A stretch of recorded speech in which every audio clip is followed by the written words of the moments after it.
Hello and welcome to another episode of the Richmond BigFooty Tigercast. I'm your host Michaels, and we're coming off one of our first loss since about August in 2017. So it's a bit of a sad state of affairs here, having to deal with a loss. It's foreign territory for us Tiger fans, but I'm sure we'll push through. Tonight we've got two brand new guests on the show. The first guest coming on coached Josh Kennedy from the West Coast Eagles in junior basketball.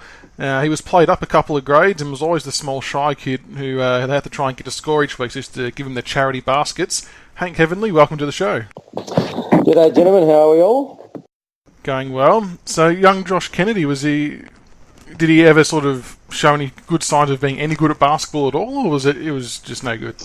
No, it's not that he was no good, he was just too small. So I was a relatively young kid coaching the grade below me, and Josh was about 3 years younger than all those kids. So coming from Northampton, there was 3 or 4 boys in the correct age group and none around his age group that were playing basketball. So they all came down together, and he was tiny, and you look at him now, you wouldn't believe it, but he was a ripping young kid, but quite shy, being the youngest of the bunch. But no, he always had the coordination and that sort of stuff. Just when he was so small, it was always difficult to show it in that grade. Yeah, well, he's definitely pushed on to bigger and better things. And like you said, he's doing okay. Yeah, hard to imagine him being small and shy, given the size of him now. And our second guest has shared a uni class with Tom Liberatore, but has never met him because Tom never shows up. Shadowthorn, welcome to the show. Hey, how you doing? Going well, thank you. So you've never met the great man, but his name is on the list. No, yeah, I've never met him. I got his student email address. We'll share that at the end of the episode, and we'll send a few emails out. Yeah, I actually didn't know who he was at the time.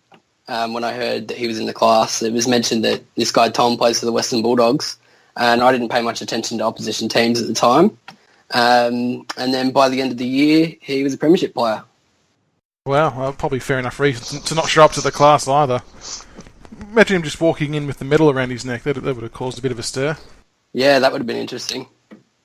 So, all right, we'll start off with getting to know a little bit more about you both. So, Hank, I'll start with you. How did you become a Richmond supporter, and what was your favourite grand final moment?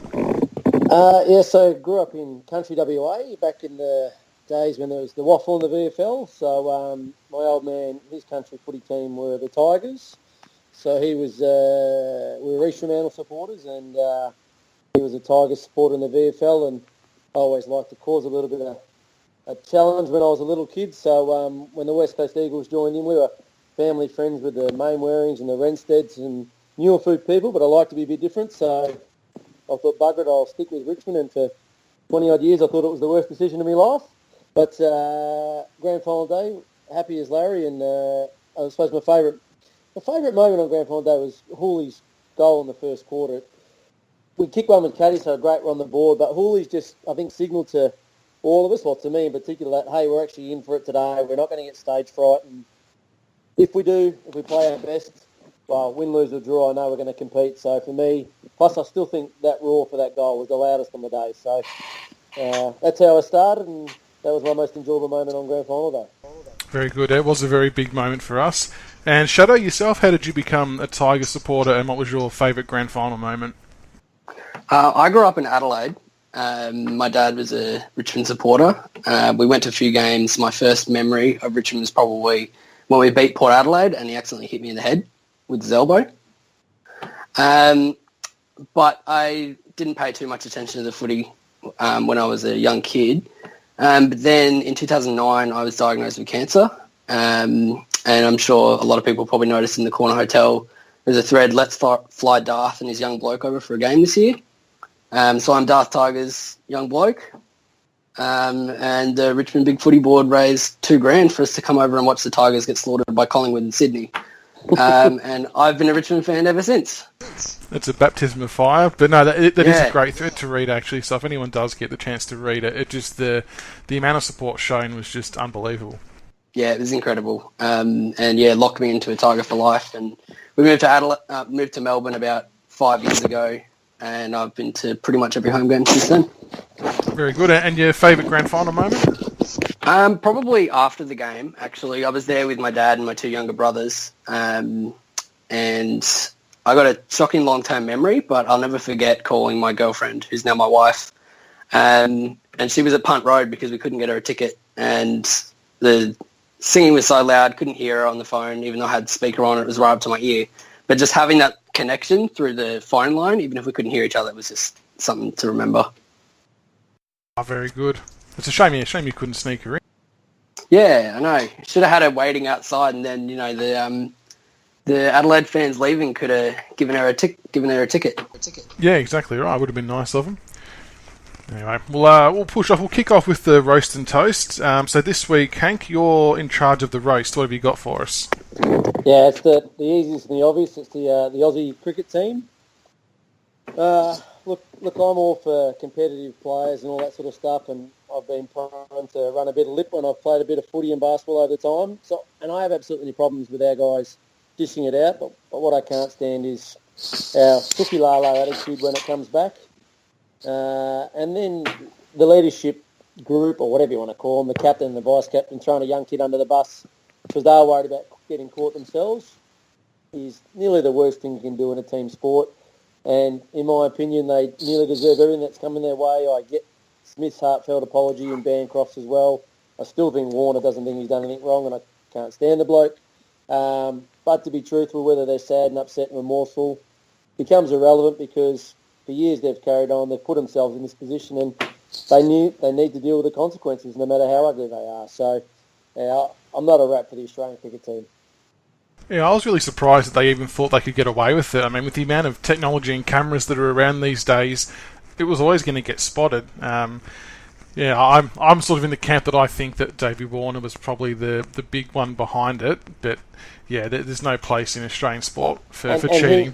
He knew they'd get caught, which is exactly why he got Bancroft to do it. And that's the part. You just don't throw mates under the bus, especially the youngest and least experienced, who basically is in a position where he can't say no because, hey, then my spot in the Australian team might be in jeopardy. So, yeah, it's just a big no-no. Absolutely. I kind of also think that the punishments of 12 months might have been a bit excessive. I think 6 or 7 might have been okay. It just sets a really dangerous precedent. But I know they want to send a strong message out. But when you look at other players who have been caught from other countries, and I know every country runs their own race differently, but yeah, I thought maybe 12 months could have been a little bit over the top potentially. Look, I'm actually happy with it, given that most of that's going to be their off-season. Like, through the winter sports, we have a massive break in the international calendar. So realistically, the cricket season in Australia it's from October onwards. So from now to October, the next 4 or 5 months, they're not really missing out on anything. Yes, they can't train in the group environment and that sort of stuff, but as individuals in a team sport, they can practice their craft with friends or what have you. So I'm actually, to be honest, I thought they nearly got off light because they both technically be available for the next Ashes series and for the next World Cup, which are our 2 big assignments, and they probably don't care about missing a home test series. That's not the Ashes. So I'm okay with it, to be truthful. I think Bancroft's is a bit harsh, but the other 2 I think are okay, if not even a little bit soft. Fair enough. And Shadow, you've got the toast for this week. What have you got for us? Yeah, there wasn't much to toast about the game on Thursday, but my toast is to Trent Cotchin. Even though he didn't play a great game, he definitely deserves it after his 200th. You know, he's been captain for as long as I've been regularly going to games. And after he's copped so much criticism, you know, he's played 200 games, won a Brownlow, and he's a premiership captain. Yeah, I mean, there's not much more else to say about him. He's really sort of transformed himself into a very, very good and consistent player, and I'm not totally sure if he should have played last week, given what he'd been through. But you look at his final series in 2017, and without doubt, he was one of our most important players. He just set the bar, and he's found his role within the team, and we've obviously got the players in to support him as well. So hopefully he keeps going from strength to strength. Definitely, and the fact that he holds the club records for career tackles and clearances just says it all about his work rate. I still feel like that he's almost underrated by a lot of people externally to Richmond. I know that sounds silly, but because, you know, it's all about Dusty, I guess, and Rant as the key defender and Jack up forward, Koch kind of, I still feel like sometimes goes under the radar a little bit. Yeah, and Dimmer brings that up in press conferences when they ask him how good was Dusty, and he goes, you know, well, what about Trent? He was great too. Yeah, exactly right.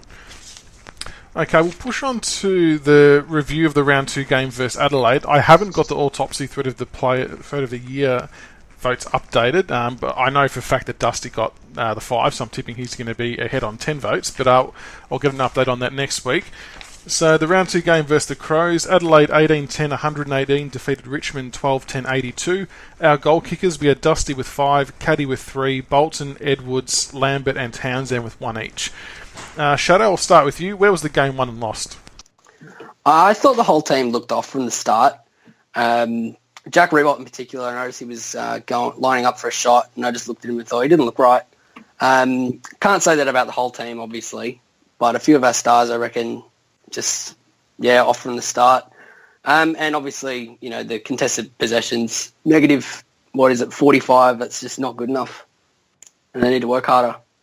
Yeah, we got smashed there. And Hank, what about yourself? Did you see any standout performances from us at all, or was it they all pretty below par? Oh, well, it's a bit hard to knock Dusty's 5 goals in a midfield role. It's pretty standard. Well, we say it's pretty standard, but it's outstanding in isolation. Look, I think we seem to get outnumbered at the contest more often than not, which probably shows with the contested ball count. And what it eventually meant is we weren't able to apply pressure on their ball carrier, so allowed them to have too many uncontested marks. So I don't think we were working hard enough to get to the contest, which then broke down our biggest strength, which is our pressure on the ball carrier. So we were chasing tail too often and trying to push up to a footy that was an uncontested mark. So they take the mark, they go back, and we can't apply the pressure. I just think we're outworked. Adelaide worked harder than us, which is disappointing because that's what won us our final series last year. Yeah, they definitely did work harder. And I thought we were almost going to catch them there at the end when we got within 9 points. And unfortunately, one of the key moments was Asprey's kick across goal that he absolutely sliced, and Tex Walker come in and slotted the goal. I think that was a bit of a momentum killer. Yeah, I agree with that. And Tex is a big fairy, but to his credit, he kicked 4 and he didn't do much, but 4 goals as a forward is all you really need to ask. I reckon the other key moment of the game for me, though, was Josh Caddy's report. I can't remember if it was reported at the time or not, but when a player goes down, you kind of know, and he was having a massive influence in the game, and I don't know whether it was a mental thing from him or not, but he just seemed to drift out of the game from there. I don't know if it was because he went forward and we didn't get it down there, but he was having a massive influence in my eyes, and after that moment, he just seemed to fade out of the contest. Yeah, he didn't seem the same. Were there any other key moments for you, Shadow? Just a personal one, probably when I said that I love watching Josh Jenkins kick for goal because it's comedy gold, and then he proceeded to kick 5. When he was getting a hold of Alex Rance early on, I thought, that kind of for me set the tone about what the night was going to be all about. I mean, he was just all over him. It was unbelievable. Yeah, to Rance's credit, he bounced back in the second half, but probably a bit too late. It was a little bit too late, but yeah, I mean, I think we all probably felt that in the second half he was going to come out better than the first half, kind of like we did against Port Adelaide. But yeah, it was scary to see Jenkins taking the task. We'll push on to the man you just mentioned before, Hank, Josh Caddy. It was kind of, I mean, I had this topic written in to speak about because of how well he's been playing, and then he goes out and gets suspended. But we'll push on with it anyway. Hank, I'll start with you. How have you rated Josh Caddy and the recruiting of him to the club? Yeah, fantastic. Look, with new players, it always takes a little while to get used to, blokes, they turn left or they turn right, or they normally handball in this position. So actually getting used to playing with your players can be quite difficult, but I thought he actually adapted the best out of the 3 key recruits from last year.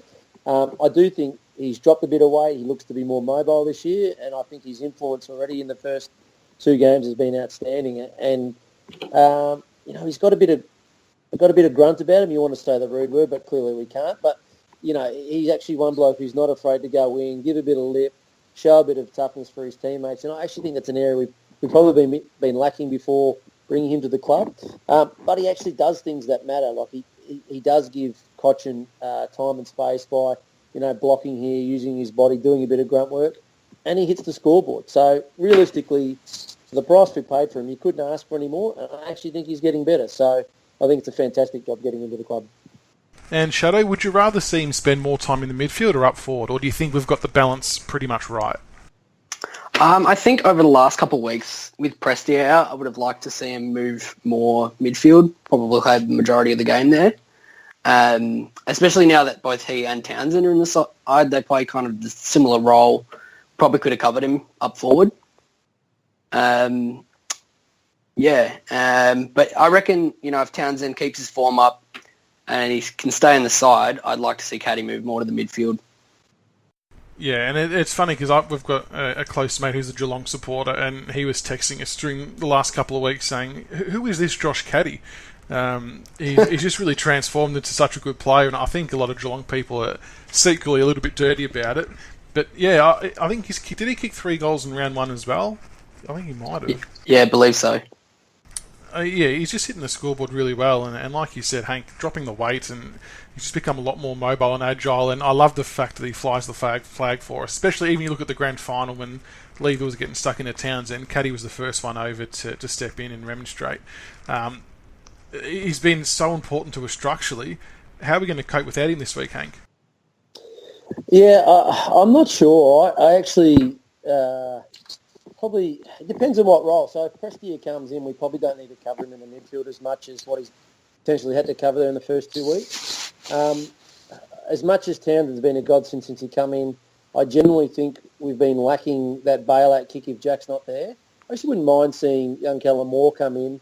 He is quite athletic, quick, can apply the forward pressure. His goal kicking is a slight worry, but the fact he's actually, flies for marks. I think that's the part we need. He doesn't need to take them. We have the Mosquito fleet that's based around getting to the front and square of a contested ball, but he's just got to make the contest. And I think sometimes when we're being pressured by our opposition, we haven't had the bailout kick if Jack's not there, and I reckon Cal Moore might be the man to do that for us. Yeah, absolutely. And Shadow, the suspension itself, what did you make of the incident? And did you think it was reportable, or do you think we should have maybe appealed it? I don't know. I agree with what a lot of people have been discussing lately, and that it seems to be that if there's a concussion, you're gone. And if they're going to do that consistently, I'm fine with it. But as long as it's not he's a Richmond player, he gets a week, then it's all right. Yeah, it's really hard because I agree that if once you get concussed, you're pretty much gone for all money. But what I suppose is confusing, I guess, is they're saying that incident was identical to Douglas the week before, who ran past the ball and knocked a bloke. One's a football act, and when you're trying to spoil the ball, and the other one, there was no intention for the football. And I've had this gripe with the MRP for years now, that they still punish the outcome as opposed to the intent. Unfortunately, footy's a contact sport and things happen, and I understand you don't want people knocked out. But if it's a football act, I think sometimes common sense needs to be involved. But like you said, as long as they're consistent, there's not much we can do. But yeah, if they start changing the rules, I'll be pretty annoyed. Yeah, exactly. Okay, we'll push on to the round 3 banner, inspired by Koch's King. So there's been a couple of good ones this week. I'm not sure if you two had any ready, but I had one that I wrote down the other day. So for our banner this week against the Hawks, I would have, we're the biggest team in the country now, our membership number grows day by day. Watch the Hawks members' numbers spike once they stop paying Vickery $500K. Very sharp. Yeah, well, I mean, honestly, who would pay Vickery $500K? I mean, that's just ridiculous. It's baffling. It is. Did either of you have one for this round? Yeah, I've got one. Go on. You thought you were a giant, but then the tiger awoke. Our 85,000 make you minnows, and your pet memberships are a joke. Yeah, very good. Yeah, there's been a lot of conjecture about their memberships being very much on the pet side of things as opposed to the real ones. I had a little one ready to go, and I'm not good with these little rhyming things as normal, so all I had was poos and wees might get the freeze, but yellow and black are going back to back. That's straight to the point as well. Very good. No, I like the theme everyone's gone with there. Well, the other one was the easy dig to have a Jeff Kennett about buying more memberships, but Shadow sort of covered that anyway, so he's done a great job. Yeah, I thought about going down the Jeff Kennett path, but I wasn't sure how to work it in. So I'm glad Shadow alluded to it with his one though, because that covered for it. All right, speaking of the round 3 game against the Hawks, we'll get into the preview of it. For me personally, this is probably the biggest game almost in my entire life, even probably bigger than the grand final. And I know that sounds like a big thing to say, but my wife's currently 20 weeks pregnant and she's a mad Hawthorn supporter, and the winner of this game will be who the child supports. So I'm just praying that, the boys get the job done. So there's a hell of a lot on the line for me this week. Shadow, I'll get your general thoughts on the game. How do you think the boys are going to go this week? Yeah, I think Hawthorn are going to be a lot better side than last year. Already they've won their first 2, and I can definitely see them pushing for the top 8. So this is definitely a game that we're going to have to be better than the last 2 weeks.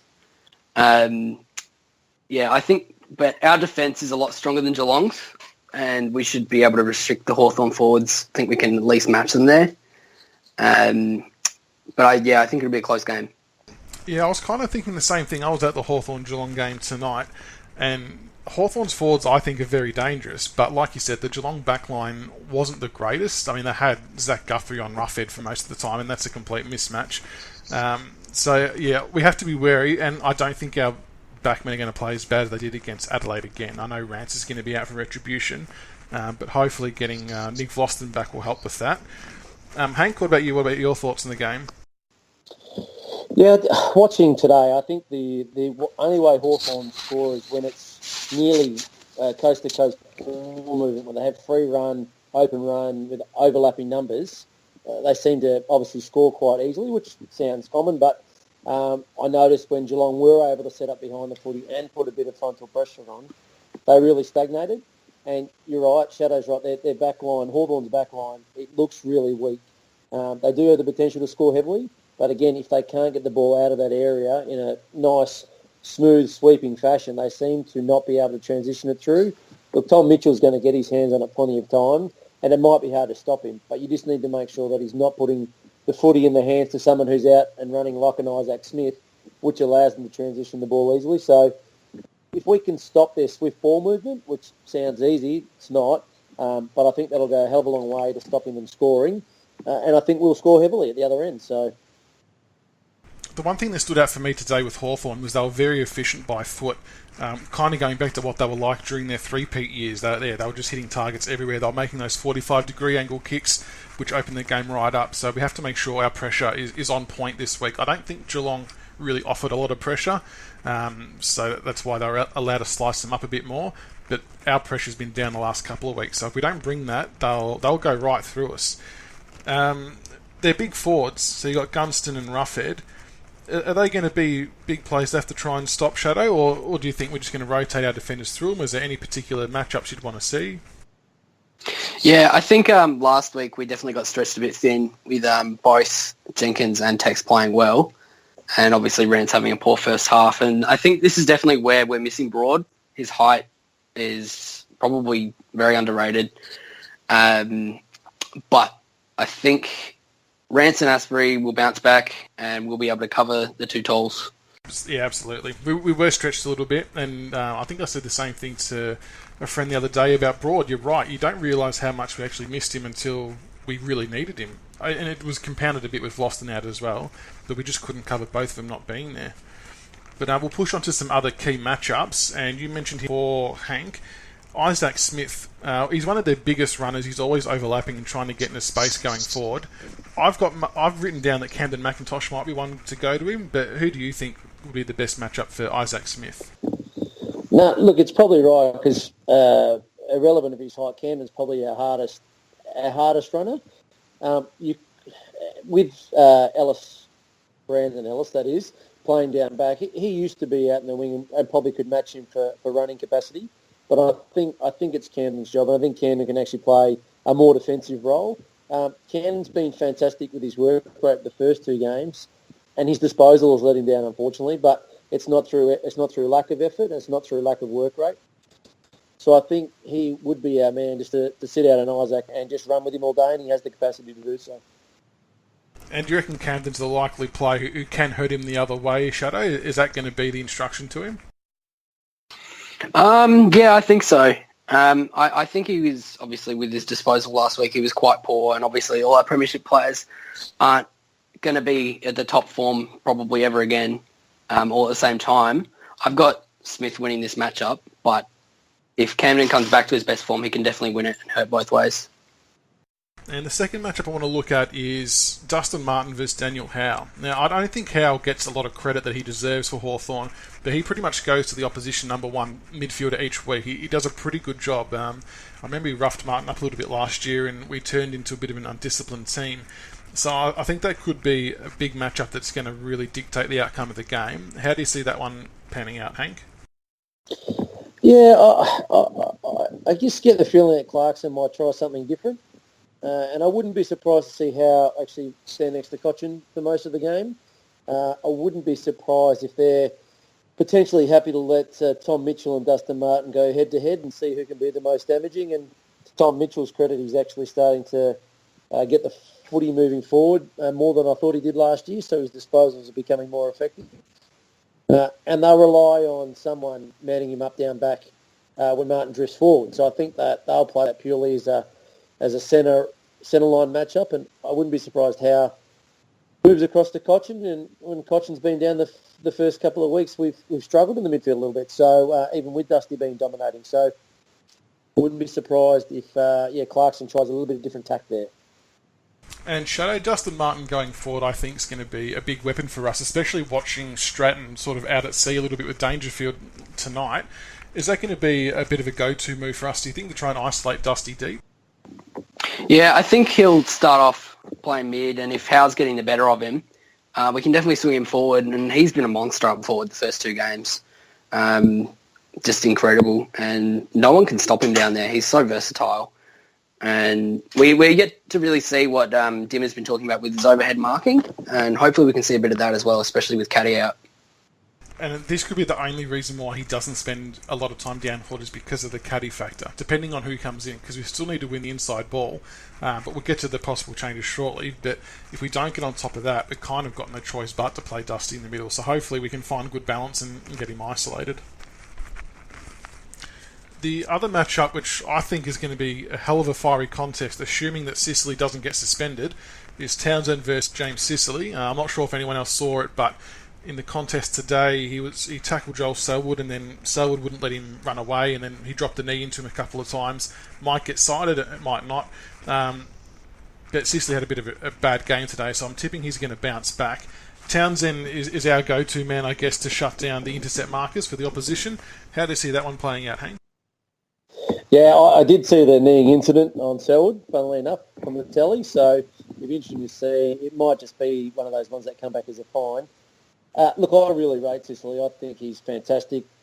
He does go a little bit too far, lose the plot from time to time, but a player who plays with a bit of white line fever, is aggressive, is confident, / cocky, whatever you want to call it. He's really damaging and important. And the point I made earlier about Hawthorn's ball movement from half-back, he's a fantastic ball user. So if we're stopping one or two of their half-backs, and him being one of them, that's going to be a major role for Townsend to shut him down. He did good jobs against, Carlisle from St Kilda late last year and played that role on Lever in the grand final. And look, he's good for doing it, and he's hitting the scoreboard.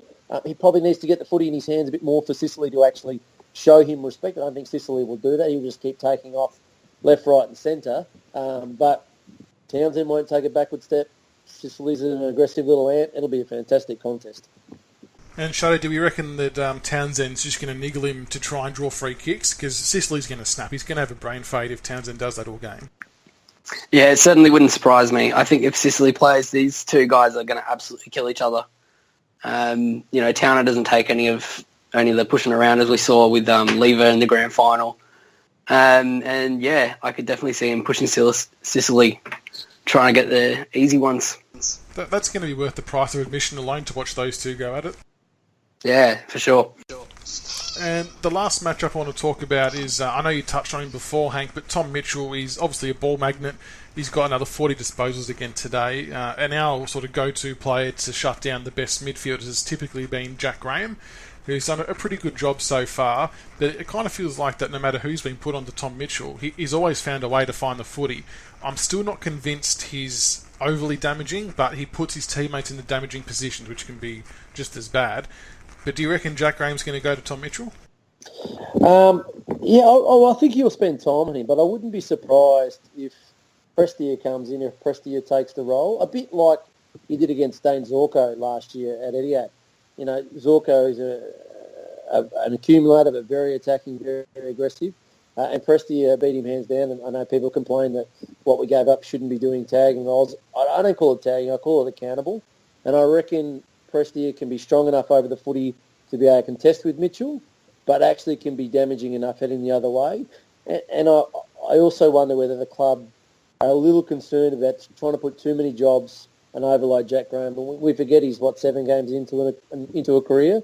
And I think they might be concerned about, potentially having to burden him with playing on or trying to stop the opposition's best player or ball winner every single week. I think he'll go through him for sure, but I wouldn't be surprised if we try and, run Mitchell the other way and actually get some value from the opponent who's playing against him. And if he comes in, I think that could be Prestia. And Shadow, what are your thoughts on trying to stop Tom Mitchell? I'd actually like to see Lambert play on him. He hasn't had a great couple of weeks. Thursday he was a lot better than round 1, but the bloke runs all day. He was still one of our top runners last week, and he's definitely got the endurance to keep up with Mitchell at the very least. Yeah, it's not a bad option actually, because Mitchell he's a gut runner. He just finds himself in a good position all the times, and Lambert's our best runner as well. So yeah, that wouldn't be a bad matchup to go with. Yeah, and last year Lambert started. I think he's always been a bit of a slow starter at the start of the seasons, but last year we started giving him some tagging roles, and I think that's when he really started to find his form. And he does make oppositions hurt running the other way because he's very dangerous around goal as well. So that might not be a bad way to try and expose him. We'll push on to the possible changes for us, and there could be plenty this week based on our game last week. Hank, what possible changes do you foresee happening for the Tigers this week? It's a pretty tough one because we've had, even our Carlton game, I don't think we performed extremely well. So I reckon we've had a couple of blokes who will be potentially looking over their shoulder. I'm not necessarily, I think the club are big for bulk changes. A Caddy clearly goes out. I think the 3 probably in the gun for me, a young Bolton. He looks like he can, do the absolute miraculous, but, a couple of times you watch him and he just doesn't have the tank in there yet to continually apply that forward pressure. And once, one person at forward line drops off and lets out an easy target, I think the rest of the pressure has been, the pressure gauge has been let out because of that. So I'm concerned whether he'll hold his spot. And whether that's a Jack Higgins, whether he's ready or not, I'm not sure. Or again, we go Callum Moore, to come in, not necessarily like for like. And the other couple probably, everyone hands on the boards about it, but you've got Corey Ellis, you've got Reece Conker, who have both sort of been struggling. So, whether we rip 4 changes and go all 4 of them out, I don't see it happening. But I think our possible ends will be Moore, Prestia. I like Menenju, he's a possibility. And then again, if they want to go like for like with Bolton, then Jack Higgins apparently started the VFL on fire on Saturday. Again, is he ready? I'm not sure. And Shadow, what about Anthony Miles? Where do you think we're situated with him? Up forward, I'd like to see Morishall come in for Caddy, but if we want another midfielder up there, I think Miles could definitely fit in, especially if Prestia is not ready. He seems like the obvious choice. He's, I think, last year against Hawthorn, he played when Prestia was out as well. He did all right in that game. And hopefully we're expecting Tigger to come back as well. Yeah, he's going to be the big inclusion for me if Loston back in. But I just think if we're looking for someone to really extract the ball out to our users, Miles could be the one to come in. And I still think we can play him and Prestia in the same team if we've got the right balance, but you don't want to lose the foot speed. And I agree with you, Hank. I would like to see Menenju come in. But the other one who's probably putting his hand up is Sam Lloyd. But he could be an okay replacement from Caddy in the sense that he knows how to find the goals as well. Yeah, for like, if we're expecting someone to do a 50-50 or a 60-40 split between, forward, mid, then Lloyd does, have similar traits to Caddy. The fact he was blowing him and Miles were, shooting the lights out for a better term in the VFL last year and still couldn't get a sniff in suggests that they're there for extreme backup, and the fact we Tigger has to come in. I forgot about him, but we've got blokes like Menenju and that floating around that haven't got a game yet. I just wonder whether the coaches are thinking to them as purely backup if all those options are exhausted. But like for like, it's not an uncommon thing to think Lloyd could come in for Caddy for sure. It was mentioned before, but Callum Moore, he could be another one coming in. Do you see him fitting into the side anytime soon, Shadow? Yeah, I think, as I mentioned before, I think now is probably the best time to bring him in. For Caddy, I think we definitely need to give Nank some support in the ruck. Depends whether they want to bring Miles in or not, or Lloyd. But yeah, either Moore or Scholl to give Nank that ruck support and the tall forward. Yeah, there's definitely going to be some selection headaches this week at the match committee room. It just about does it for tonight. But before we let you go, we'll get a tip from both of you and a margin. So, Hank, what do you think the result's going to be, including the margin? Yeah, look, I think it'll be a pretty close contest. Pretty good form at the moment. I do think eventually they will eat goals. I think it'll have a similar pattern to the back end of our year in terms of it'll be a relatively close contest till halfway through the third. But I think weight of numbers and their poor back line will have us running over the top, and I'm tipping somewhere around the 27-point mark. I'll be very happy with that if that comes through. And Shadowthorn, what about yourself? Yeah, very similar. I'm expecting pretty much the reverse of last week. I reckon we'll lead for most of the game just by a little bit.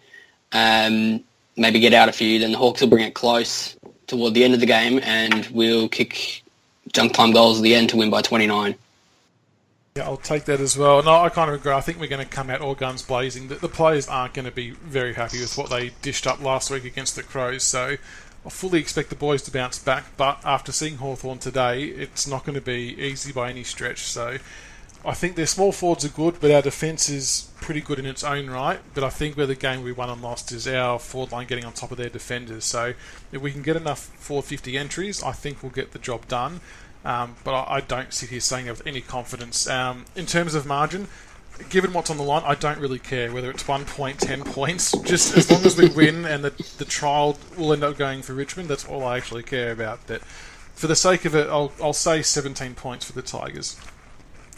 Well, that just about does it. Make sure everyone out there listening that you subscribe to us on iTunes and Spreaker, YouTube and all the other channels. And a reminder, the game is on Sunday the 8th of April at the MCG at 1:10 and is live on Foxtel from 1 o'clock. Shadowthorn and Hank Heavenly, thanks for coming onto the show, guys. Much appreciated.